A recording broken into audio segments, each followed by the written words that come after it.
Bom, pessoal, amanhã vocês vão fazer o teste de história, certo? Então, presta muita atenção, pega o livro, né? Dá uma lida, dá uma reforçada. É muito bom que a gente leia e entenda, né? Os conteúdos, o que quer dizer, né? O tema de cada item que está no teste, o que quer dizer os temas, né? Então, nós vamos começar uma revisãozinha de história agora para que você faça a atividade que eu vou passar, né? Você preste atenção na revisão, faz a atividade e vai dar tudo certo, certo? Então, lá nos tempos passados, lá na Mesopotâmia, na África, né? Por volta de 5.000 anos antes de Cristo, já existia uma sociedade, já existia a ideia de sociedade, certo? Então, essas pessoas que viviam em grupo, né? Que tinham uma vida social, que viviam em grupo, eles viviam juntos, né? Por isso que a gente chama essa época, a gente diz que nessa época já existia, né? Uma vida social. Então, eles viviam em grupo, né? Uma vida em grupo. Então, eles acharam muito melhor se estabelecerem onde tinha água, né? Onde fosse água em abundância, né? Muita água. E ali eles tinham uma facilidade de buscar mais alimentos, né? Em locais. Porque ali eles iam ter mais facilidade ia ter mais água e ia ter também a questão dos animais, né? Para caçarem. Por isso que eles acharam mais prático se estabelecerem em locais onde essas águas fossem abundantes e a caça também. Porque a vida ficaria mais fácil e não seria preciso ir buscar alimento em locais distantes. Por isso que esses homens procuravam morar perto de águas, né? De rios, de lagos, entendeu? Então, essa época aí, a sociedade, o grupo social era preocupado com o melhor para o seu grupo, né? Eles eram preocupados uns com os outros, certo? Então, aí o que aconteceu? Dentro dessa realidade aí, eles viviam em bandos, né? E começou a surgir, né? O crescimento desses grupos e eles iam se casando uns com outros de outros grupos. Por isso que foi se dando ao casamento, né? E com isso foi surgindo famílias. Até então a propriedade era coletiva, ou seja, não existia dono. Então, como era a propriedade coletiva? Era uma comunidade, né? Onde não existia dono. Tudo que era produzido pertencia a toda a comunidade, certo? Mas como essas famílias foram crescendo, então houve a necessidade de se determinar os locais onde cada um ia ficar. Quando era uma propriedade coletiva, era o grupo preocupado com a comunidade toda. Mas quando foi surgindo a privada, o que aconteceu? Cada família se preocupava com a sua família. E como foi surgindo a privada? Uns foram se casando com outros de outros grupos, de outras comunidades, entendeu? E daí foram surgindo as propriedades privadas, né? E com essas propriedades privadas foram começando as brigas pelas melhores terras, né? É triste, mas é verdade. Foram surgindo as brigas pelas melhores terras. Então, o que aconteceu? aqueles que não tinham a relação próxima ao chefe do grupo receberam as terras mais distantes e mais pobres de recursos naturais. Então, começava aí a questão do interesse. Se eu me aproximasse do chefe das terras, eu ia ganhar uma terra bastante produtiva. Entendeu? Então, quem não se aproximasse, quem não fosse fazer amizade com o chefe das terras, ia ficando sempre com as terras mais pobres, mais, né, que menos produzia, certo? E aí foi acontecendo que o quê? Que esses grupos que foram surgindo, né, as famílias, elas começaram a ser seminômades. E o que eram os seminômades? Os grupos que viviam no território, se deslocando de um lugar para outro de acordo com as suas necessidades, certo? Esses grupos que se deslocassem de um lugar para outro de acordo com suas necessidades, eles eram os seminômades, certo? Aí, esses seminômades, eles faziam escambo. Como eles não tinham dinheiro, nessa época não havia um interesse, né, em muitas riquezas materiais. Então, eles faziam escambo, que era a troca de mercadoria sem a interferência de dinheiro. Escambo, troca. Ah, eu quero esse cesto. Ah, então eu quero essa enxada. E aí trocavam. Isso se chamava escambo, certo? E aí, na história, devemos ter muito cuidado com... Sim, daí nós vamos passar para patrimônios, certo?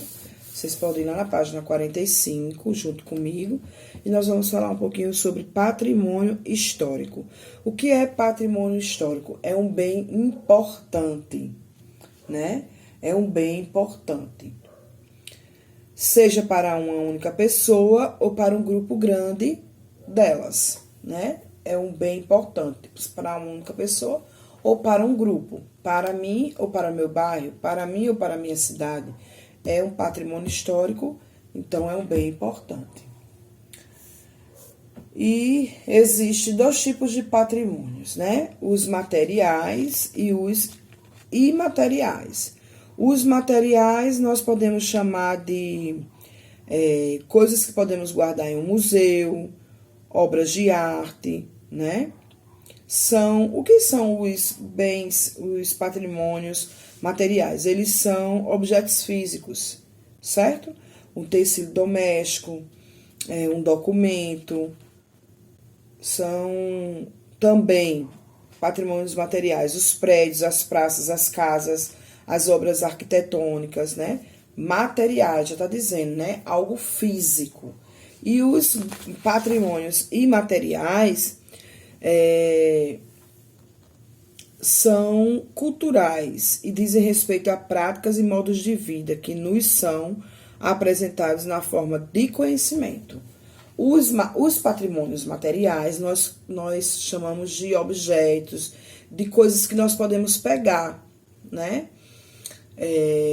Museus, casas, já está dizendo, né? Patrimônios materiais. E os imateriais são patrimônios, são culturas, né? E dizem respeito à prática de modo de vida que nos são apresentados da forma de conhecimento. Que a gente já viu isso, que pode ser o quê? Lendas, pode ser danças, né? Folclóricas. As coisas que vão passando de geração em geração e que a gente não pega, né? A gente simplesmente vive. E esses são imateriais, tá? E aí nós também vimos, né? Os imóveis, os imateriais e os móveis, certo? Os bens imóveis, eles não se movem, né? Então, são praças, são conjuntos urbanos. Os imateriais são da cultura, literatura, linguagem. E os móveis são bens que se movem, né? Que é no caso de pintura, de artesanato. Entenderam? Imóveis, não sai do lugar. Móveis, sai do lugar. E os imateriais são culturais, certo? Linguagem, literatura, música. É bem fácil de aprender isso aí, tá bom? Vamos só pensar um pouquinho. Os móveis, eles saem do lugar. Os imóveis não vão sair do lugar. Os imateriais é o que diz respeito à cultura. Linguagem, música, dança. Entenderam? Eu espero que sim. Qualquer coisa, volta um pouquinho para ouvir de novo. Ou então vai lá também manusear o nosso livro, tá bom? Então, nós vimos também a questão dos patrimônios culturais da humanidade. Então, patrimônios universais, né? São aqueles que importantes para o planeta todo, né? Para toda para o mundo, né? São os patrimônios históricos universais para o mundo todo. E o nacional para o país, né? Já está dizendo. O universal para o mundo todo e o nacional para o país. Então, nós devemos conservar, seja qual for o patrimônio, nós temos que conservar. É importante, né? Como conservar um patrimônio? Não jogando lixo, né? Os nossos representantes cuidando, pintando e não mexendo na forma que aquele patrimônio foi criado, né? Nossos patrimônios, eles são históricos. Então, a gente tem que conservar, mantê-lo, né? E vimos também a questão da cidadania. O que é cidadania? É a prática dos direitos e dos deveres sociais e políticos estabelecidos dentro de uma comunidade. Então, cidadania é a gente praticar os nossos direitos e os nossos deveres, certo?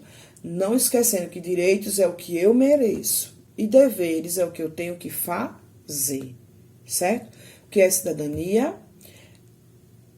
O que podemos chamar de cidadania? A prática dos direitos e dos deveres. Meu, seu, de todo mundo. O que é cidadania? A prática dos nossos direitos e nossos deveres na nossa comunidade. Certo, pessoal? Então, estudem, façam tudo direitinho, caprichem. Eu não estou entendendo isso ainda. Vai lá, dá uma lida, certo? E aí, nós vamos fazer uma atividadezinha para nos ajudar, né? No estudo do teste de geografia, certo? Questões. A primeira. Por que os homens acharam mais prático se estabelecerem em locais onde as águas fossem abundantes e a caça também? Lembram? Porque os homens se aproximavam de rios para morar perto dos rios onde tivesse água. Por quê? Para facilitar a sua vida, não era, gente? Para que a vida ficasse mais fácil, perto da água, perto dos animais, né? Para caçar. Não precisar eles irem para longe. Esse é o número 1, tá? Dá uma pausa para poder copiar. Número 2. Como era a propriedade coletiva e a propriedade privada? Na coletiva, todo mundo se preocupava com o que tinha para todo mundo. E na privada, cada um se preocupava apenas com a sua família. Porque na privada já tinha surgido a ideia de família, né? Então, aqui se preocupava com a sua família. E aqui se preocupava com a comunidade, né? Com o seu grupo. Então, ó, dá uma pausazinha para copiar a atividade, tá? Número 3, diga o que era o escambo. Quem lembra o que era o escambo? Hein? O que era o escambo? É uma atividade de troca, né? Era uma ideia de troca, porque não existia o dinheiro. O que eram os seminômades? Eram os grupos que se deslocavam, né? de um lugar para o outro de acordo com suas necessidades. Olha aí, tia Regiane ajudando na atividade. Número 5. Com suas palavras, diga o que é patrimônio histórico. Lembram que era patrimônio histórico? Quem lembra? Era um bem importante, não era? Seja para uma pessoa ou para um grupo. Complete. Cidadania é, quem lembra? A última coisinha que eu falei, cidadania é, quem lembra? Hein, pessoal? É a prática dos nossos direitos, dos nossos deveres dentro da nossa comunidade, né? O patrimônio imaterial é passado de geração a... Ó, número 6. Complete. A cidadania é a prática dos direitos e dos deveres dentro da nossa comunidade. E o que... Como é aqui? O patrimônio imaterial é passado de geração a geração, né? O imaterial é a cultura, a música, a dança, né? Os costumes, certo? E o número 7, sou. E aí nós terminamos nossa atividade de história, tá? Faz atividade, porque na medida que você está fazendo a atividade, você já está revisando para que amanhã você faça o teste de história, tá bom? Então, tudo de bom para todo mundo, estudem e capricha na letra, faz tudo bem bonitinho. Na medida que a gente tá caprichando, fazendo toda e qualquer tarefa, nós estamos, sim, aprendendo, tá bom? Então, até amanhã, bom estudo e bom teste, tá bom? Beijos, fiquem com Deus e não esqueçam de orar uns pelos outros, né? Orar uns pelos outros, ora pelos coleguinhas da sala, pela família, pelos colegas da rua que você mora, pelos professores da nossa escola, pela nossa escola. Orem, tá bom? A oração, ela tem poder. E logo, logo nós estaremos juntos, ok? Tchauzinho.